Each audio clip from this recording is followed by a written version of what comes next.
Alors, je vous remercie beaucoup d'être venus ce soir, aussi nombreux, pour cette dernière conférence de notre cycle estival, puisque nous faisons des conférences uniquement l'été.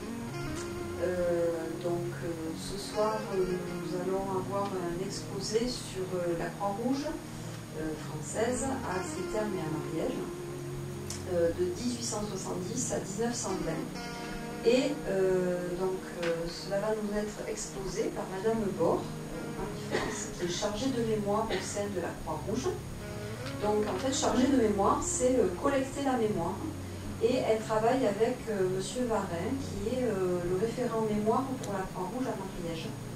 Et nous avons aussi la présidente de la Croix-Rouge de l'Ariège, Madame Bazec-Souvigny, voilà, qui nous fait le plaisir d'être ici, qui pourra peut-être la parole à la fin si nécessaire. Voilà, donc j'espère que ça va vous parler, que les informations qui vont vous être données vont vous éclairer un petit peu plus sur le passé de notre ville, qui a quand même accueilli des hôpitaux pendant la Première Guerre mondiale. Donc nous, on connaissait plutôt les hôpitaux, mais visiblement, ça commence avant 1870, puisque je ne le savais pas. Voilà, donc on va apprendre plein de choses ce soir. Et donc je vous passe la parole et je vous remercie. Bonsoir. Donc je suis en mécénat de compétences aujourd'hui à la Croix-Rouge depuis janvier 2021. Et à ce titre, donc j'accompagne les bénévoles sur effectivement le projet Mémoire. Alors j'ai créé une cartographie des implantations et activités de la Croix-Rouge en Occitanie de 1870 à nos jours. Et quand je me suis focalisée sur Axles-les-Thermes, j'ai contacté l'association Les Amis des Chemins d'Axe et du Patrimoine, que je remercie aujourd'hui de m'accueillir, de me donner l'occasion de m'exprimer, de parler de la Croix-Rouge. Et je remercie notamment René Roch qui m'a fourni un certain nombre d'informations que j'ai introduites dans cette conférence. C'est la première fois que je fais une conférence, surtout sur la Croix-Rouge, donc j'espère que je ne bafouillerai pas trop. Tout d'abord, juste avant de commencer, je tiens à excuser Jean Carensac qui devait m'accompagner, mais qui a été retenu sur le Tarn. Alors, brièvement, je vais vous parler de la naissance de la Croix-Rouge. Alors, Henri Dunant était d'une famille moyenne, bourgeoise, protestant, suisse. Et il avait eu une éducation de responsabilité sociale, puisque, entre autres, son père s'occupait d'orphelins et d'anciens criminels, et sa mère d'œuvres de bienfaisance. À 28 ans, nous sommes en 1856, il reçoit une concession des terres en Algérie. Donc là, il veut monter une société pour semer du blé, fabriquer de la farine. Sauf que pour irriguer les terres, c'est compliqué. Alors il prend la nationalité française, même si sa mère, elle était d'origine du Gard, à Sommières. Hein, il a pris facilement sa nationalité française. Toujours pas d'irrigation, donc il écrit à Napoléon III, il décide d'aller le voir, et en 1859, Napoléon III, il est en campagne en Italie. Le 24 juin, Henri Dunant va assister à la bataille de Solferino, bataille qui a duré un jour, et il s'aperçoit que les blessés sur le champ de bataille, on les laisse tels quels. Donc il décide avec la population de Castiglione, de les mettre à l'abri pour prise en charge par des médecins, quelle que soit la nationalité du blessé, française, autrichienne, italienne. C'est le premier principe de la Croix-Rouge, l'humanisme, s'occuper de son prochain, quelle que soit la nationalité. Et à partir de là, il va aller voir les gouvernements européens, et en 1863, il va créer la Société internationale des secours aux blessés militaires, qui deviendra la Croix-Rouge internationale, le CICR. Et en 1864, il va réunir 16 pays qui vont créer dans chacun de leurs États une société, en France ça sera la Société de secours aux blessés militaires, pour s'occuper donc des blessés pendant les guerres. En 1877, le docteur Duchossois va créer, avec ses collègues parisiens, la première école d'ambulancières et de gardes-malades.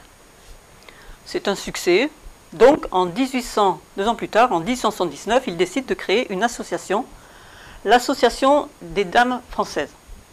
Cette association va aussi s'occuper des blessés pendant la guerre et également des personnes en cas de calamité ou d'épidémie. Une scission de cette association va créer l'Union des femmes de France 2 ans plus tard par l'Alsacienne Madame Cochin-Schwartz. En fait, ces 3 associations, dès à présent, ont le vocable Croix-Rouge. On les retrouve dans la presse de cette époque. Et en juillet 1940, elles vont fusionner pour devenir la Croix-Rouge française. En 1946, la Croix-Rouge française sera fait chevalier de la Légion d'honneur pour toutes ses activités d'auxiliaire de santé depuis la guerre de 1870 jusqu'à la Seconde Guerre mondiale. Je vais vous parler maintenant de la Croix-Rouge en Ariège, mais j'ai aussi décidé que c'était une conférence interactive. Donc si vous avez des choses à rajouter sur ce que je vais vous dire, ou des choses où je dis une bêtise, n'hésitez pas, parce que c'est vrai, moi je ne suis pas native de l'Ariège ni d'Ax-les-Thermes, donc on ne sait jamais, vous connaîtrez peut-être des petites anecdotes qui seront intéressantes à faire partager. Alors, en Ariège, la Croix-Rouge, elle est née en 1870 par 3 comités qui sont nés la même année à Prat-Bon-Repos, Lavelanet et Pamiers. Et jusqu'en 1935, il y aura donc 7 villes qui auront des comités, dont 2 villes qui auront le comité ADF, Association de Dames Françaises, et le comité SSBM, Société au secours des blessés militaires. L'organisation en fait de la Croix-Rouge colle avec l'organisation des régions militaires. C'est pour ça que je vous ai mis une carte des régions militaires telle qu'elle était en 1913. C'est pour ça que vous ne trouverez pas l'Alsace et une partie de la Lorraine. Et c'est une organisation qui a été créée en 1873 jusqu'en 1946 avec quelques évolutions dues à la géopolitique. Donc l'Ariège faisait partie de la 17e région avec le Lot-et-Garonne, le Tarn-et-Garonne, la Haute-Garonne et le Gers. Il y avait donc un comité dans les principales villes qui avait un périmètre de plusieurs cantons et un délégué régional qui se trouvait sur Toulouse. Ça facilitait, je dirais, les relations avec les militaires, puisque on était auxiliaire de santé, mais avec, je dirais, des fortes relations avec le ministère de la Guerre. Donc, en 1875, le délégué régional de la SSBM s'appelait le docteur Jules Naudin, et on va le retrouver tout au long de la conférence. La différence entre le SSBM et l'ADF en termes d'organisation, l'ADF avait un bureau tel qu'on peut le connaître aujourd'hui dans les associations de loi 1901. La SSBM avait 2 comités. Le conseil, formé d'hommes, qui s'occupait plutôt des moyens et des ressources du comité, et le comité des dames, constitué que de dames, qui était plus dans l'aspect, on va dire, opérationnel des choses sur les aspects sociaux, ou à organiser bals, concerts, pour récolter de l'argent. Alors, quelles étaient les principales activités de la Croix-Rouge? Alors, certaines sont très voisines de ce qu'on connaît aujourd'hui, et puis d'autres ont disparu. Évidemment, l'une des premières actions était l'activité santé. Il y avait eu, depuis 1878, des décrets du ministère de la Guerre pour expliquer ce que devaient faire ces associations. La première, c'était de monter un hôpital auxiliaire pendant la guerre. Donc il fallait d'abord trouver un bâtiment. Alors le comité s'adressait au maire en général. À Foix, par exemple, en 1891, le maire, M. Tellière, va prêter, en cas de guerre bien sûr, son ancienne mairie et l'ancien presbytère. Et puis en 1907, il décide que ça soit l'école primaire supérieure de filles qui était sur les allées de Villotte à l'époque. Une fois qu'ils avaient effectivement le bâtiment, c'était très bien, mais il fallait aussi former les ressources qui allaient travailler dans cet hôpital, notamment les infirmières. Dans les statuts de l'association ADF, par exemple, il y avait une obligation chaque année d'organiser 15 à 20 cours de formation, des cours qui pouvaient être plutôt des conférences. Cela dépendait bien sûr du comité et de l'endroit où on se trouvait. C'était les médecins qui assuraient les formations. Il fallait également avoir un bas de laine, c'est-à-dire de l'argent pour pouvoir gérer cet hôpital pendant tout le temps d'une guerre. On ne savait pas combien de temps ça allait durer, bien sûr. Donc au moins, on va dire, les 3 premiers mois. Donc évidemment, l'argent que pouvait recevoir la Croix-Rouge, ces associations de la Croix-Rouge, servait en partie à constituer ce bas de laine. Mais également, il y avait la constitution du matériel qui pouvait servir à ces hôpitaux, et notamment tout ce qui était linge. Et là, c'était l'ouvroir qui fabriquait le linge. L'ouvroir était constitué, bien sûr, par les dames du comité des dames, pour la SSBM, avec donc obligation de créer un ouvroir quand il y avait un comité dans chaque ville. Elle se réunissait une fois par semaine ou tous les 15 jours, et voilà, elle faisait du linge, des pansements, et comme on n'était pas toujours en temps de guerre, certains linges pouvaient servir aussi à des familles déshéritées qui avaient peu de moyens, où on fabriquait des layettes pour les mamans qui avaient des enfants en bas âge. Donc je vais passer, en parlant de l'ouvroir, aux activités sociales. Je vais vous parler d'une activité qui était spécifique à la SSBM, qui était l'aide financière aux soldats de la guerre de 1870, qui avaient, je dirais, des difficultés pour vivre, faire vivre aussi leur famille, ou également pouvaient s'adresser à leurs veuves et orphelins. Ici, vous avez un courrier du comité national de la SSBM qui s'adresse au délégué régional, le docteur Gilles Naudin. Ce courrier, il dit quoi? Monsieur Trappé, Pierre, né à Ax-les-Thermes, ou habitant à Ax-les-Thermes, dont son surnom était Tranquille, demande une aide financière. Alors, le comité national le renvoie au délégué régional parce que c'était le délégué régional qui gérait le budget et qui décidait effectivement en fonction d'un dossier quand même assez complet s'il effectivement devait recevoir cette aide financière. C'était une aide en une seule fois. Alors, juste, je vais faire une petite aparté parce que ce document, j'ai écrit que je l'avais trouvé à l'Institut catholique de Toulouse. Et pourquoi je trouve un document Croix-Rouge à l'Institut catholique de Toulouse? Alors j'ai fait mes recherches, toutes les recherches que je vous présente, je les ai trouvées beaucoup sur Internet. Et sur Internet, on a la chance d'accéder à la Bibliothèque nationale de France. Et à la Bibliothèque nationale de France, il y a un document qui est un bulletin ecclésiastique qui indique que Monseigneur Tournier, évêque de Toulouse, en 1940, a donné des documents Croix-Rouge aux archives de cet institut catholique. Mais pourquoi a-t-il des archives Croix-Rouge? Eh bien parce qu'en 1915, Monseigneur Tournier était prêtre, Tournier, et il travaillait à l'hôpital auxiliaire de Toulouse. Et il s'est rendu compte que le général Lanas, qui était le président de la SSBM, avait donné l'ordre de détruire les archives. C'est ce qu'on fait souvent dans des associations. On a beaucoup de papiers et après on s'en débarrasse parce que malheureusement, on en a trop, on ne sait pas quoi en faire. Et heureusement pour nous, aujourd'hui, le prêtre Tournier était historien et il a réussi à sauver 300 feuillets, dont celui-ci. Alors, je vais revenir sur les activités. Donc on commence aussi à voir, dès cette époque, des aides ponctuelles lorsqu'il y a des calamités, comme par exemple, en Ariège, lorsqu'il y avait des avalanches, on aidait les victimes, mais également on pouvait aider à l'extérieur du département, comme pour l'Aveyron, où il y avait eu un coup de grisou à la mine de Cransac, et la Croix-Rouge avait aidé donc les victimes. Une autre activité que moi j'ai appelée acte patriotique, parce que je ne savais pas comment un peu la classer, c'est qu'à l'époque, on avait des colonies. Et donc, on envoyait nos soldats dans les colonies. Alors, ils étaient loin de leur famille, un peu désœuvrés, on leur envoyait des dons, mais surtout dans ces dons, il y avait de l'alcool, du vin. On n'appelait pas ça de l'alcool, on mettait du vin. Et donc du vin pour qu'ils oublient qu'ils étaient loin de leur famille. Mais également, on leur envoyait des livres à l'époque, pour qu'ils s'instruisent.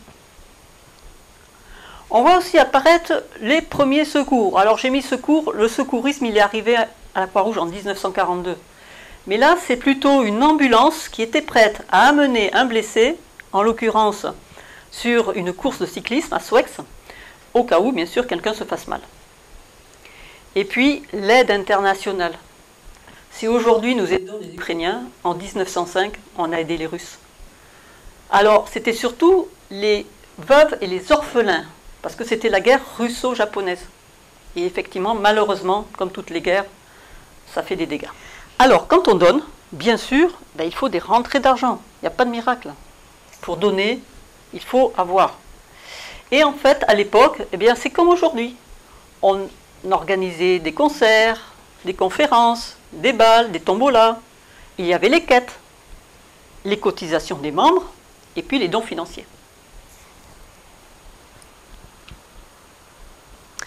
Alors, pour évidemment toutes ces activités, j'ai choisi de vous parler de 4 personnes. Le premier, c'est le docteur Georges-Henri Anne Dresch. Alors, je crois que sur Axe, il était assez connu. En plus, il avait une carte postale à son effigie.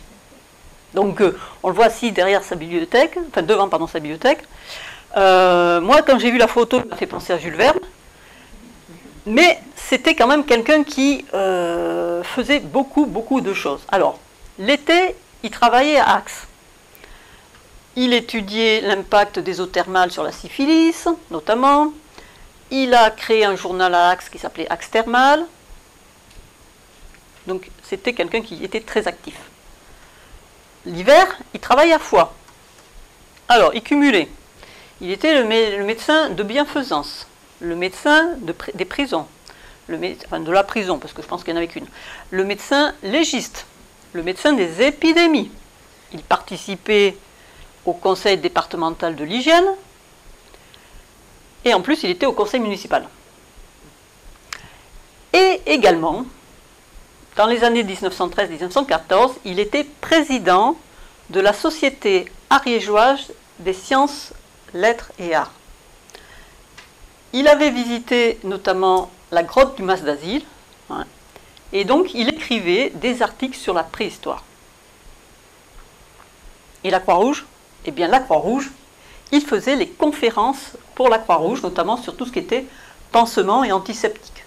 Notamment en 1888, puisque j'ai retrouvé un article sur ce sujet dans la Dépêche. Il a également préparé l'hôpital auxiliaire de Foix, et il devait en être le médecin.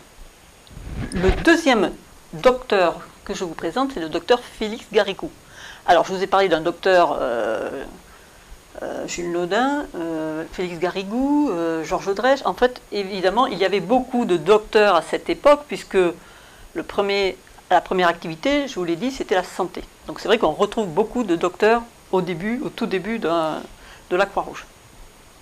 Alors, le docteur Félix Garrigou, il est de 10 ans l'aîné du docteur Dresch, et c'est lui qui a créé la Société des sciences, lettres et arts, donc ariégeoise.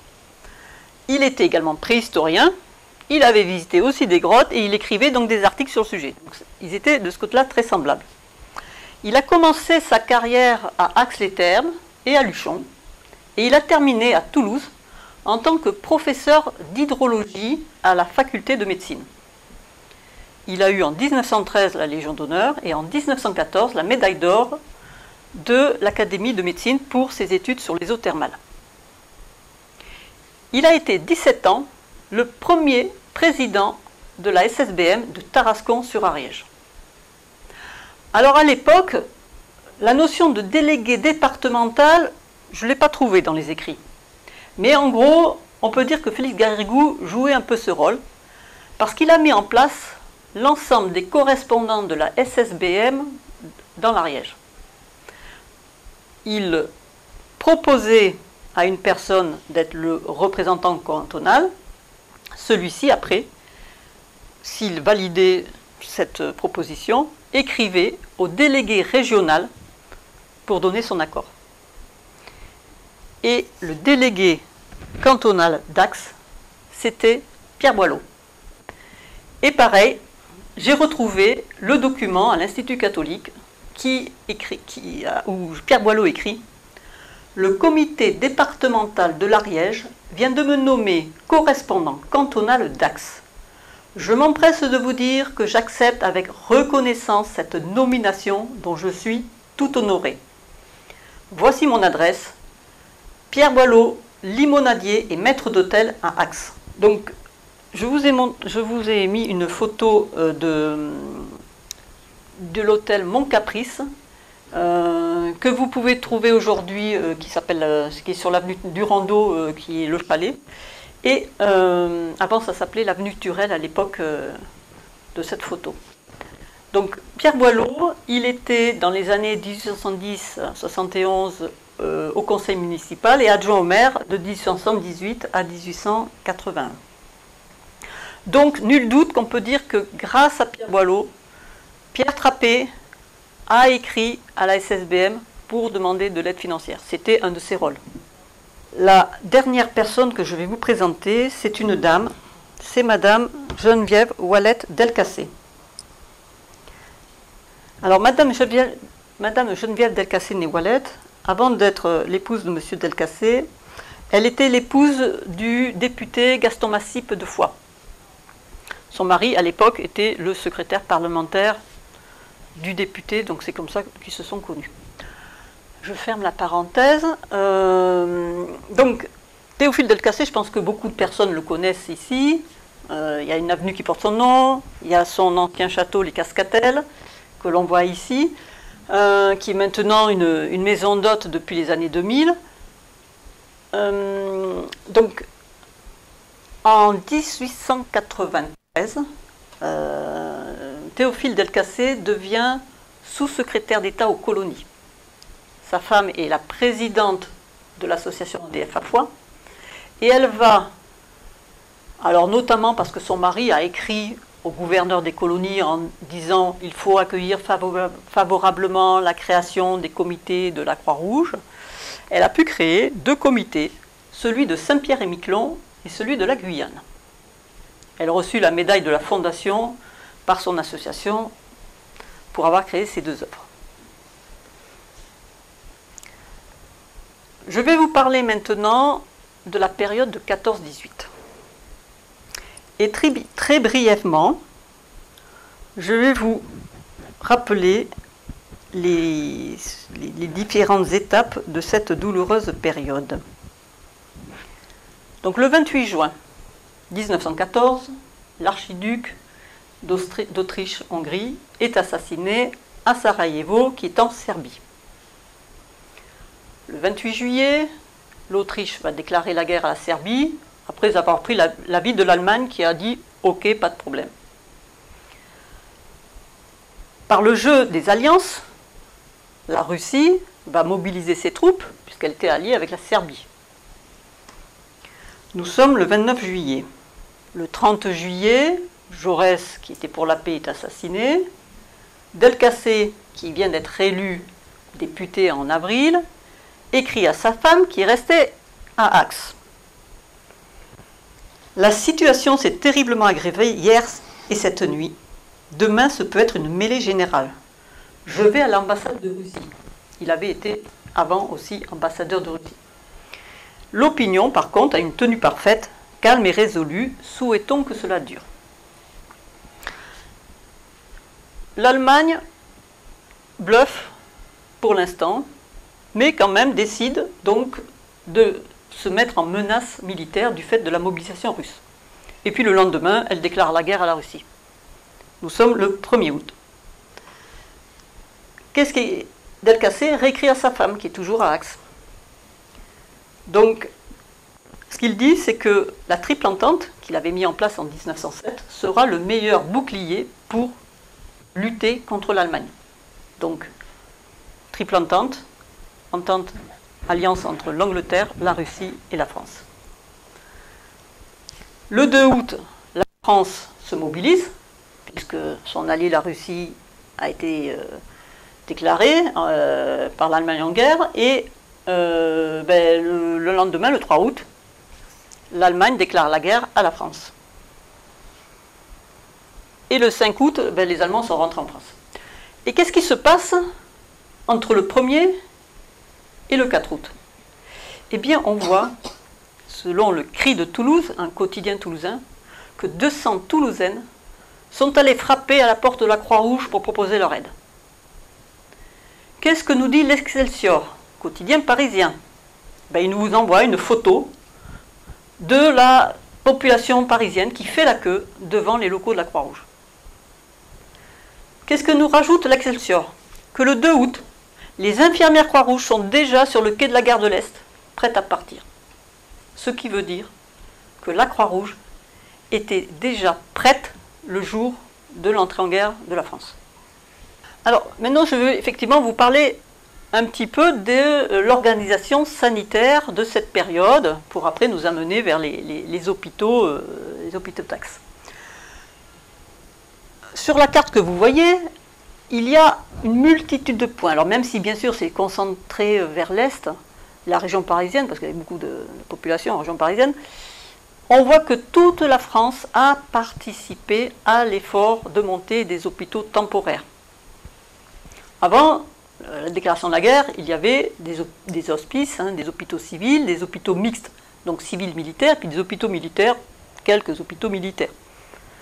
Donc tous ces hôpitaux, hop, on les a mis hôpitaux militaires. Mais bien sûr, ça ne suffisait pas. Donc il y a eu à peu près 10 000 hôpitaux temporaires qui ont été créés. Des hôpitaux complémentaires, c'était toute la réquisition que faisait l'armée auprès des civils qui réquisitionnaient notamment, on le verra à Axe, des hôtels, un casino, des écoles. Il y avait également les hôpitaux auxiliaires de la Croix-Rouge. Le jour de la mobilisation, 500 hôpitaux Croix-Rouge étaient déjà prêts à fonctionner. Il y en a eu d'autres après, mais il y en a eu 500 le jour J. Et puis il y a eu des hôpitaux bénévoles. C'était n'importe qui, dès lors qu'il prouvait que financièrement il pouvait gérer un hôpital pendant 3 mois, pouvait monter, prêter son logement pour héberger et soigner des blessés militaires. Même s'il y avait une annualité de l'État de 2,50 francs par soldat blessé et 4 francs si on était officier, ça ne suffisait pas pour rentrer dans ces fonds. Donc c'était vraiment un acte patriotique. Et puis une des activités également de la Société de secours blessés militaires, c'était de créer des infirmeries et des cantines de gare, puisque les militaires, ils voyageaient en train. La route était longue, donc il y avait des arrêts en gare et donc la Croix-Rouge pour les soigner et leur donner à manger. Alors, en Ariège, qu'est-ce que ça donne? J'ai fait une cartographie, notamment avec Alain, donc je vous ai parlé de la cartographie sur toute l'Occitanie. Pour ceux que ça intéresse, j'ai mis un QR code que vous pouvez flasher pour retrouver tout ce travail-là. Et puis avec Alain, il a mis pas mal de photos, notamment sur tout ce qui est hôpitaux Axe, au fond de la salle.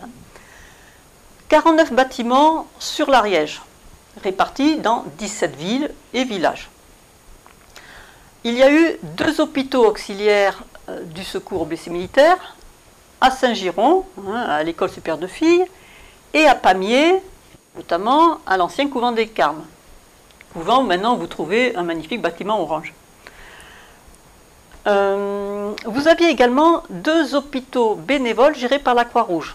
Alors le premier, c'était à l'ESAT, le château de Biac, qui était la demeure de Raymond Barousse, qui était négociant et trésorier de la Chambre de commerce de Toulouse. Et ce château était une annexe des hôpitaux auxiliaires de Toulouse. Et puis vous aviez également à Prat-de-Bon-Repos, le maire qui avait donc laissé sa mairie et son école. Et c'est vrai qu'on voit que les écoles, c'est quand même le lieu le plus facile qui a été mobilisé réquisitionné par l'armée pour en faire des hôpitaux. Alors bien sûr, donc 13 écoles séminaires, les 2 plus grandes écoles qui ont été réquisitionnées, ça a été à Foix, la Canale, le lycée Gabriel Fauré, où il y avait plus de 600 lits, et puis le Castellat à Pamiers. Donc 10 hôpitaux hospices, 8 maisons, donc ça c'était des bénévoles qui prêtaient leurs maisons, 6 hôtels, vous en aviez, donc c'est ceux d'Axe, plus 2, dont 2, à Tarascon, qui étaient plutôt des hôpitaux bénévoles, 3 châteaux, donc je vous ai parlé de celui de l'Esat. Il y avait le château de l'Érang, avec la duchesse de Lévis-Mirepoix qui avait suivi une formation d'infirmière à Paris.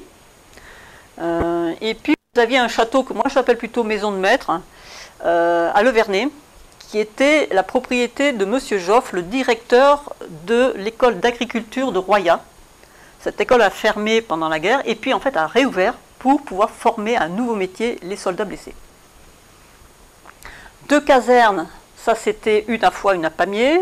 Les anciens couvents, ben, celui de Dax et celui de Pamiers, puisque j'en ai parlé. Une mairie de Prat, le casino à Aix, un magasin de draps à La Planée, une salle des fêtes et un cinéma à la Saverne. Et vous aviez donc une infirmerie de gare à Pamiers.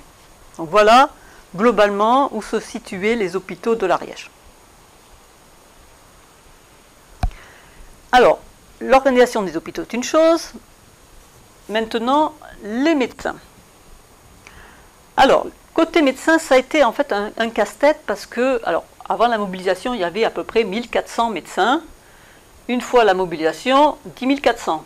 On pourrait dire ouf, sauf que 10 000 hôpitaux, 10 400 médecins, un médecin par hôpital, les pauvres, je ne sais pas comment ils pouvaient faire, hein, mais bon.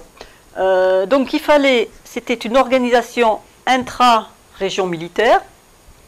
Sur la 17e région, c'était le docteur Jeswin qui gérait cela. Alors, il devait tenir compte évidemment de la capacité de l'hôpital en nombre de lits, de la compétence des médecins, hein, quelquefois on avait besoin de chirurgiens, tout le monde n'était pas chirurgien, et puis de l'arrivée des blessés, quand est-ce que les blessés allaient arriver. Donc c'était une gestion assez compliquée, qui peut-être, je pense, a malgré tout, à un moment donné, été facilitée, on en parlait tout à l'heure à table, par le fait que, grâce à Marie Curie, à un moment donné, la radiologie a été mise au plus près du diagnostic, donc du champ de bataille. Hein. Et malgré tout, on s'aperçoit que les médecins, ils ont pas mal changé d'hôpital au niveau de leur affectation pendant la guerre. Je vais prendre l'exemple de Jacques Dresch. Jacques, c'est le fils de Georges, dont on a parlé tout à l'heure. Alors là, c'est le préfet de Foix qui se plaint auprès de M. Jeswin, qui dit, voilà, Jacques Dresch, il est à l'hôpital complémentaire 1. C'était le fameux lycée Gabriel Fauré. Et vous demandez à ce qu'il soit sur Toulouse. Mais moi, mon confrère, le préfet de Haute-Garonne, il me dit que ce n'est pas la peine. On retrouvera Jacques Dresch à Cannes, travaillant pour un hôpital auxiliaire. Malheureusement, il va décéder en 1917 d'une épidémie. Parce qu'il n'y avait pas que les blessures de guerre en 14-18, il y avait aussi le typhus, le choléra et la tuberculose. Le deuxième exemple, c'est le préfet, cette fois-ci de la Haute-Garonne, toujours, qui écrit à M. Jeswin et qui lui dit, voilà, le maire du village, de la ville, du village du Fousseret, village entre Toulouse et Saint-Gaudens, qui se plaint parce que son médecin va partir. Vous connaissez les déserts médicaux, hein, on en connaît maintenant, en 14-18 c'était la même chose, désert médical. Le docteur Laforgue, il part à l'hôpital auxiliaire de Pamiers. Et là, en fait, le docteur Jeswin lui dit, mais la Croix-Rouge est indépendante dans sa gestion en termes de ressources. Même s'il y avait la tutelle de l'État, la Croix-Rouge était autonome. Donc, en fait, il ne peut rien faire. Donc, quand la Croix-Rouge s'est mise d'accord avec un docteur, la priorité, c'était pour l'hôpital auxiliaire. Le deuxième corps médical, bien sûr, ce sont les infirmières. Celles qui ont été louangées après la guerre. Hein. Celles dont tout le monde parle. De toute façon, quand on parle de 14-18, on parle forcément des infirmières. Alors, en termes de proportion, sur les 100 000 infirmières, 68% étaient de la Croix-Rouge.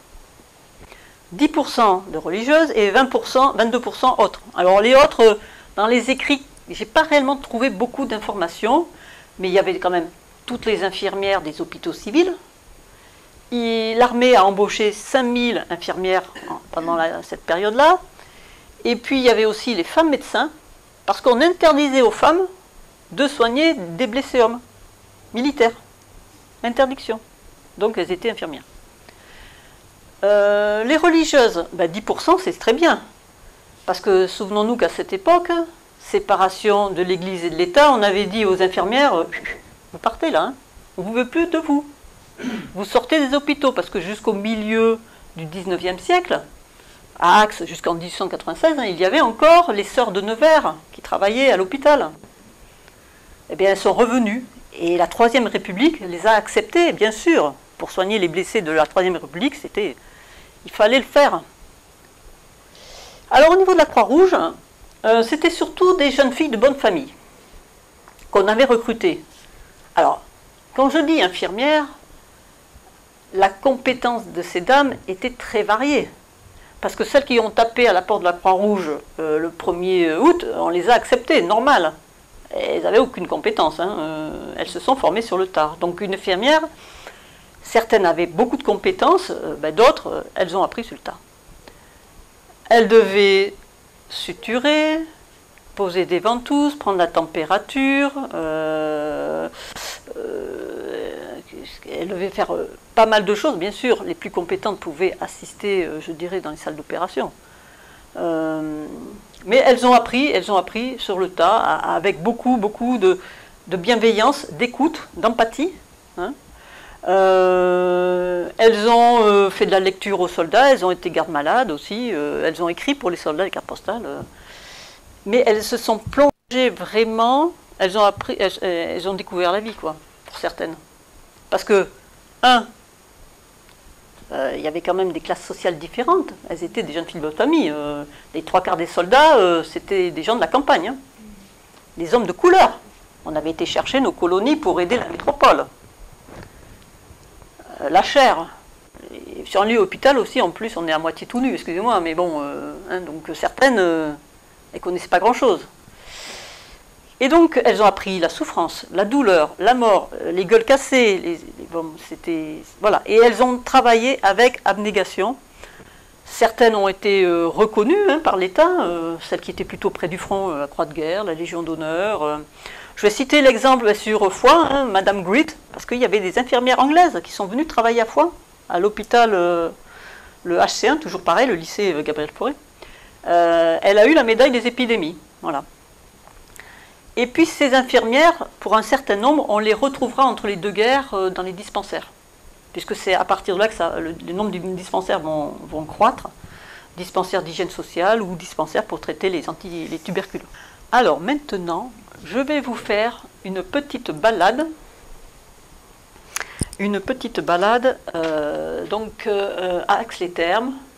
Nous sommes dans un petit village qui fait 1700 habitants. René me disait tout à l'heure qu'à Axe, vous êtes à 1300 maintenant.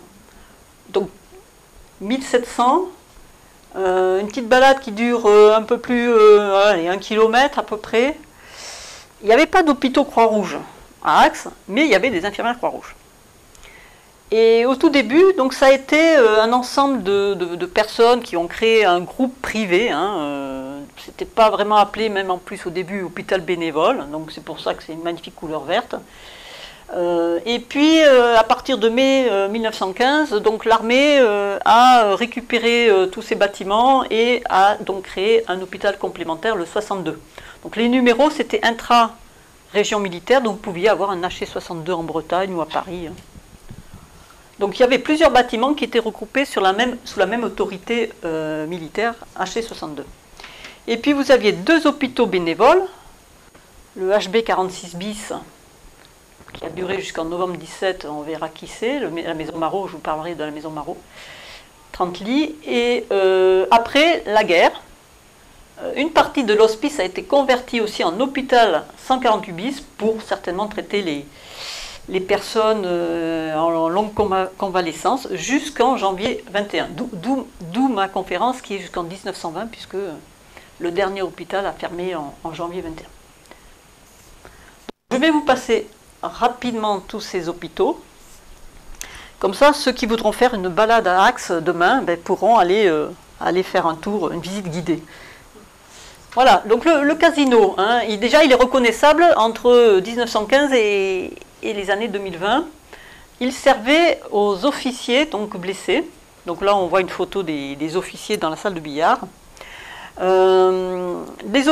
Alors, le casino, il avait ouvert en 1913.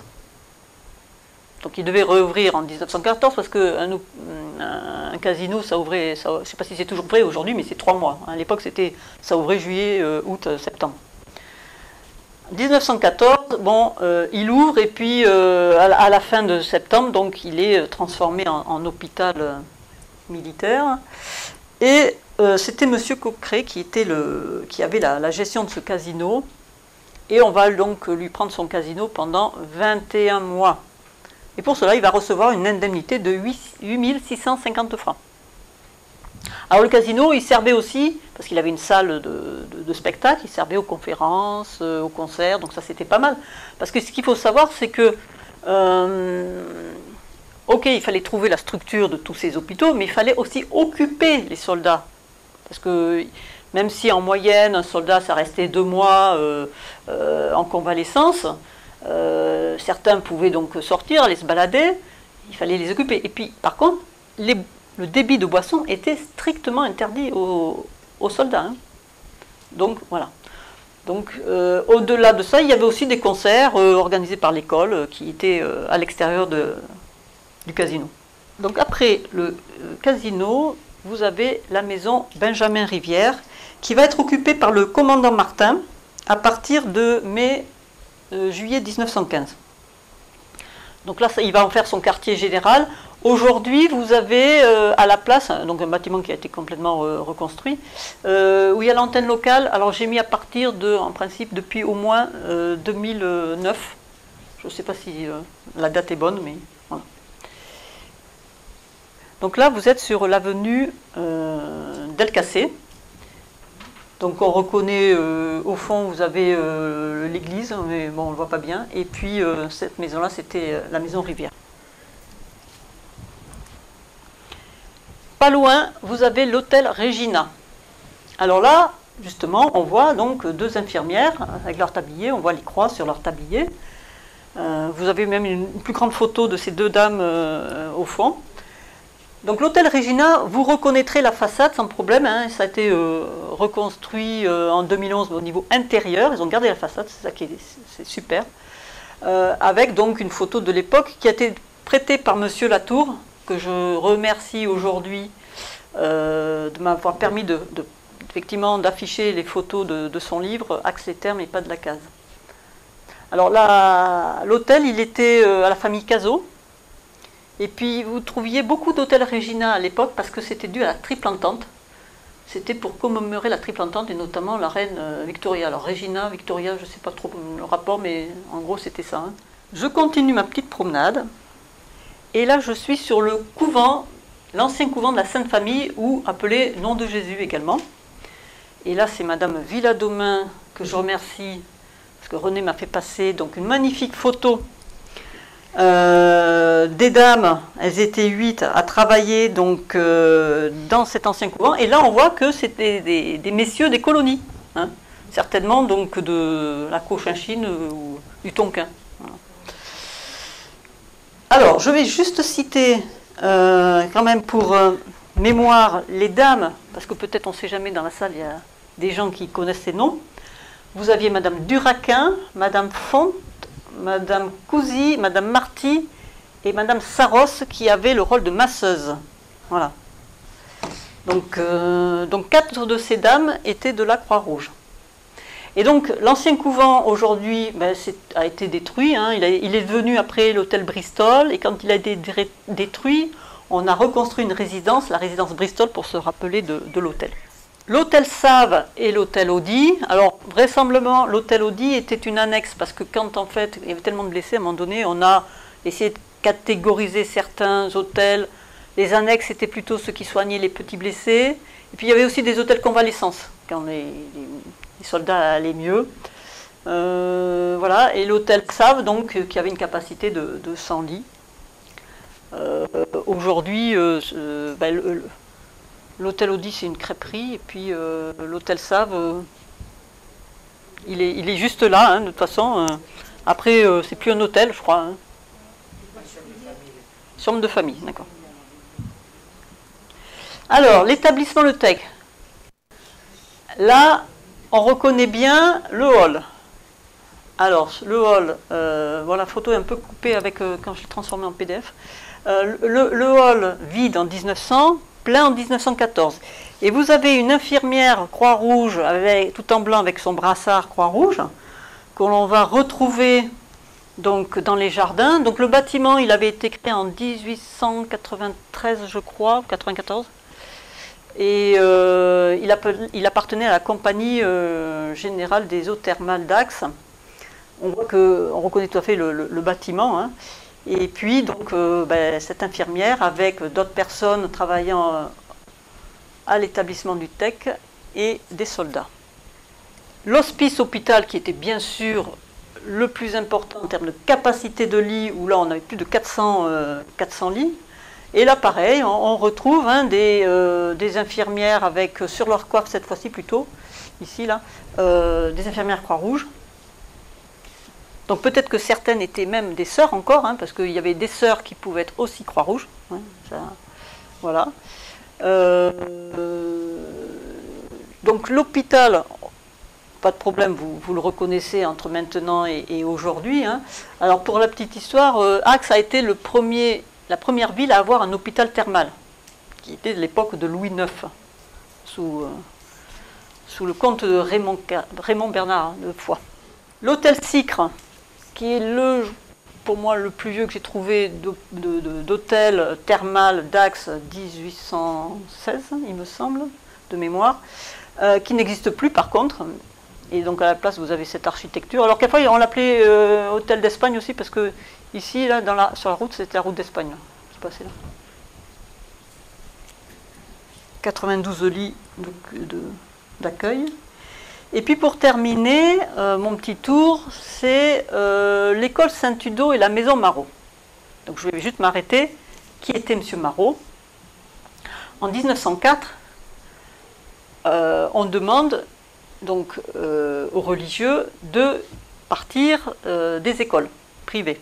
Donc l'école Saint-Udo était une école privée tenue par les frères de la doctrine chrétienne. Il y avait une vingtaine d'élèves, l'école ferme. Cyprien Marot était un des frères. Et pour réouvrir l'école et en demander la direction, il est devenu frère séculier, tout simplement. Et donc, il a pu réouvrir l'école. Et donc, on le retrouve en 1914, il a 52 ans. Sa maison est juste à côté de l'école, je ne saurais pas la situer sur la photo. Il donc va en faire un hôpital bénévole. Aujourd'hui, l'école, donc on voit, on peut reconnaître, je dirais, sa structure. Maintenant, c'est des appartements, c'est plus une école. Pour terminer, je vais vous parler de la dernière œuvre de la Croix-Rouge pendant cette période. L'une des, je pense aussi, pas la plus importante, mais très très importante, c'est l'œuvre de secours aux prisonniers de guerre. Bernard Marty est né en 1881 à Ax-les-Thermes. Il a été fait prisonnier en mars 1916 et a été libéré en décembre 1918. Pendant 2 ans et demi, il a été au camp de Stuttgart, en Allemagne. Il a fait partie des 600 000 prisonniers français en Allemagne. Avec ces 6 millions de blessés, la Première Guerre mondiale a été la première expérience de captivité massive. 6 millions. En 1912, la Croix-Rouge internationale s'était réunie pour faire une conférence à Washington et avait acté de s'occuper des prisonniers de guerre. En 1914, le président du CICR s'appelait Gustave Ador. Et donc, il a créé une agence internationale pour les prisonniers de guerre. Il devait d'abord s'occuper de négocier avec les pays des conditions de vie de ces prisonniers, qui devaient récupérer les informations, au sujet de ses prisonniers, pour savoir où ils se trouvaient. S'occuper d'organiser les dons pour ses prisonniers. Parce que quand vous étiez un simple soldat prisonnier, si on ne vous donnait rien, déjà votre uniforme, vous le gardiez pendant toute votre captivité. Vous n'aviez rien. Encore les officiers, ils avaient de l'argent, ils pouvaient s'acheter des choses, mais pas les soldats. Donc organiser aussi les courriers que pouvaient recevoir les prisonniers. Effectuer aussi des visites de contrôle pour voir si les États ils faisaient ce qu'ils disaient. Donc toute cette organisation a été mise en place par la Croix-Rouge internationale. Donc c'était très centralisé. Au niveau français, il y avait quand même une organisation qui était présidée par le baron d'Antoine, ministre plénipotentiaire au plein pouvoir donné par le ministère de la Guerre et le correspondant Croix-Rouge. Et dans chaque préfecture, chaque préfet devait créer une œuvre aux prisonniers de guerre à laquelle participait la Croix-Rouge, ce qui permettait de diffuser les informations auprès de la population pour savoir ce qu'il convenait de faire pour leurs soldats prisonniers. C'est comme ça qu'il y avait après des associations plus opérationnelles qui participaient à la préparation avec les familles des colis qu'on envoyait aux prisonniers. Donc là, l'exemple que je vous montre, c'est une lettre de remerciement où là c'est un envoi groupé de la Croix-Rouge de Berne, donc la Croix-Rouge internationale, qui a envoyé des corned beef, des légumes, du tabac, des vêtements au camp de Stuttgart, et dont a bénéficié Bernard Marty. Et donc la dernière chose, c'est également la recherche des disparus. 1800 bénévoles étaient au musée de Rath à Genève pour pouvoir traiter 5000 courriers par jour de recherche de disparus. Et la Croix-Rouge française avait édité un journal, plutôt un mensuel, où là j'ai mis un exemple du commandant record de Tarascon-sur-Ariège, où sa famille le recherche. Il a disparu depuis le 7 mars 1916 et malheureusement, effectivement, on découvrira qu'il sera mort à ce moment-là. Mais pourtant, en 1917, on continue à le chercher. Et donc, dans ce journal, La recherche des disparus, donc vous aviez toutes les familles qui donnaient le nom de leur soldat disparu pour avoir des nouvelles. Vous aviez également la liste des soldats rapatriés, parce qu'il y en avait quelquefois qui avaient cette chance-là d'être rapatriés dans leur pays. Donc on avait cette liste-là. Et puis vous aviez également les réfugiés du Nord et de l'Est, qui ont été malencontreusement obligés de partir de chez eux, et qui donnaient leur nouvelle adresse à travers ce journal-là. Voilà. Donc ça, c'est la dernière œuvre de la Croix-Rouge dont je voulais vous parler. Et j'en ai fini, et je vous remercie de votre attention.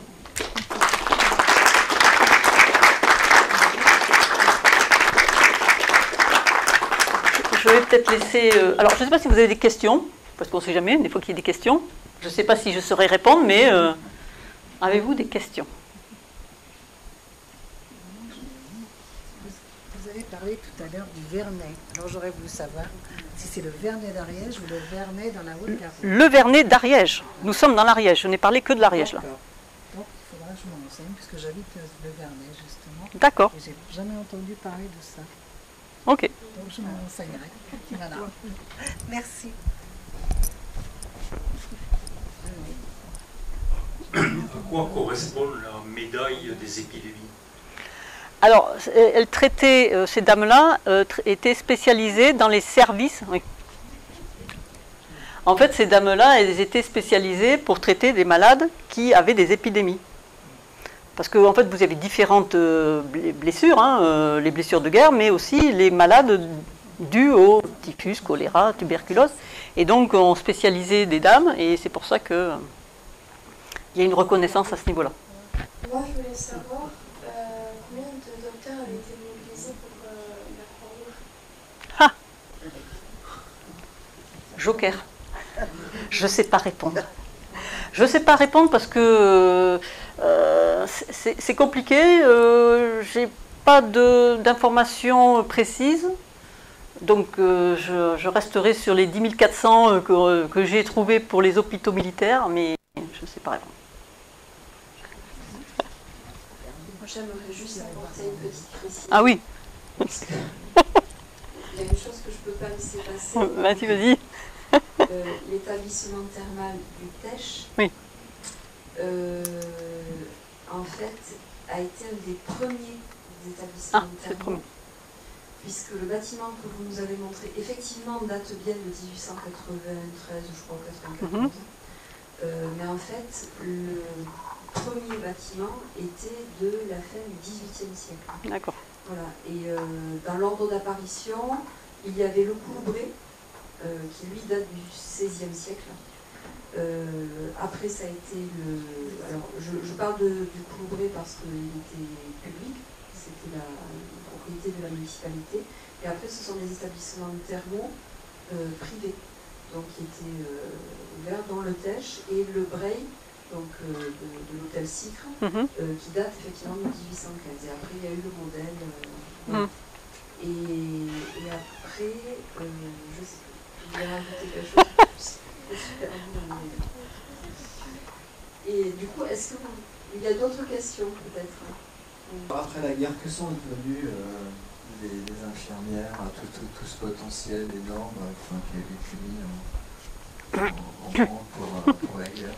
Et comment se reconvertissaient ces personnes?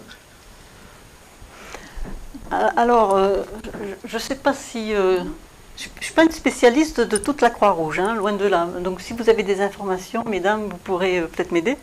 Mais en fait, celles qui vraiment... Parce que vous aviez des infirmières, elles en ont fait leur métier. Et puis il y a des infirmières, elles ont fait ça parce qu'on était en guerre et qu'il fallait aider. Donc celles-là, en temps de paix, après, elles ont été plutôt dans les actions sociales. Elles n'étaient pas spécialement infirmières. Par contre, celles qui vraiment en ont fait leur métier, vous les avez retrouvées dans les dispensaires. Vous les avez retrouvées après la Seconde Guerre mondiale, d'accord ? Je vais prendre un exemple qui est, par exemple, les IPSA. Je parlais des IPSA tout à l'heure. Les IPSA, ce sont les infirmières volantes. Ça a été créé en 1934. Bon, 1914, 1934, il y en a, elles étaient jeunes en 14, elles sont rentrées après pour être infirmières volantes. Donc, pareil, je ne sais pas vous dire la proportion, mais il y a celles qui en ont fait leur métier et celles qui, effectivement, étaient après dans les actions sociales de la Croix-Rouge.